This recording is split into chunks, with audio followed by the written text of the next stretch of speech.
Hi everyone, I'm Wendy Ventura from Blossoming Midlife. Thanks for joining me today. We're up to day 3 of the 40-day marriage challenge. I just wanted to check in first and recap from yesterday, and we talked about having a same team mindset, and we're looking for an opportunity to work together with our spouse over some project or some small problem that we might be facing. So I've had a bit of feedback from a few people. There was actually a couple that was faced with a small problem, and they said that having this team mindset really helped them to be able to look at the problem differently and to stop blaming each other, but to just work together to overcome the problem. So that was great to hear, and I'd love to hear any other feedback. So my husband and I, we've been working on helping my daughter to be able to move, which is tomorrow. So we've had, decisions to make about the when and the where and the how and how to contribute to that. So that's how we've been working together. So today's challenge for day 3 is to put God first in your marriage and your life. Now the book of Proverbs says, in all your ways to acknowledge God and He will direct your paths.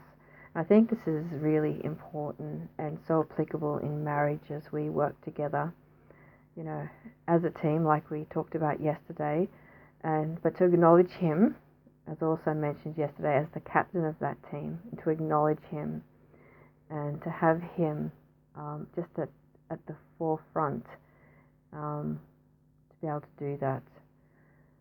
So God wants to have first place in our lives ahead of everyone and everything else, and that includes our spouse and even ourselves. And although a lot of us might agree with this idea in our heads, I think sometimes we don't really live out this belief in our daily life. Or some of us may even have some false beliefs around this idea and what that might look like.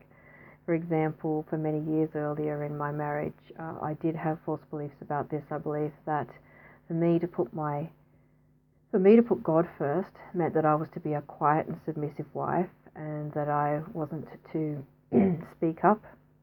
If I disagreed with my husband or if there was a problem, I would just withdraw and basically be quiet and submissive and just pray really hard and hope God will fix it for me, because I thought that's how it worked.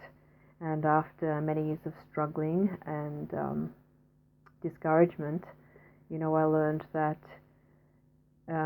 it's honouring to God and pleasing to God for me to actually speak up and to speak the truth, to do it in love, and that I can still be submissive at the same time, and that it's okay for me to disagree with my husband and to even confront him about certain things, and to be able to have boundaries and different desires to my husband. So since realizing that, I realized that what I was actually doing was treating my husband as God in my life, and putting him and trying to please him ahead of God. But since I've recognized that now, our relationship has been much, much healthier.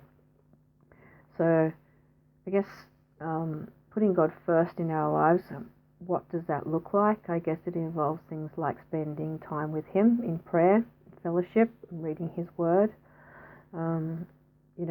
worshipping Him, praising Him, giving Him thanks for the gift of marriage, and being thankful for our spouse. I guess it involves things like being aware of His presence through the day, and that involves time with our spouse, in everything we do, that God is present with us in that relationship as well. It would involve bringing our problems before God, as we talked about yesterday. When we do face a problem, when we recognize that we are together as a team in marriage and that God is our captain, that we can go to Him for guidance, for help and direction. It would involve bringing our needs to God, so making God our go-to instead of our spouse, not looking to our spouse to meet all our needs. So God wants to meet our needs in and through Him first, and then I guess other relationships can bring us joy and supplement that, but without having that pressure upon our spouse to meet our needs. I guess it involves surrendering all to Him in just the everyday challenges that we face and living in alignment with His Word.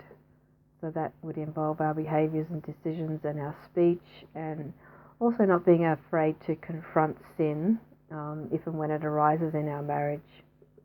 So in a nutshell, I guess it's not allowing our spouse to take the place of God in our lives and not trying to play God in our spouse's life. So just a quick recap for today is we're talking about putting God first in our life ahead of our spouse, and some questions that we could ask ourselves over the next 24 hours just to bring awareness to this and see where you're at with it would be things like asking yourself if you're living to please God or if you're living to please your spouse. And when making a decision, who comes first, God or your spouse? And are you free to be who God created you to be in your marriage? And who is your go-to? Is it God first? And just a really good quote by C.S. Lewis that I thought was appropriate is, "When I have learnt to love God better than my earthly dearest, I shall love my earthly dearest better than I do now." And I think that about sums it up. So I'd love to hear how you go with today's challenge. And, if you want to go deeper with this or if you have any questions, please send me a message and we can arrange a time to have a call. And if you've missed the last 2 challenges, you can go back and watch them.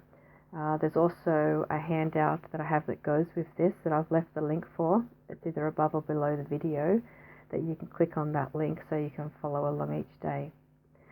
But thanks for watching, and I'll talk to you tomorrow. Bye for now.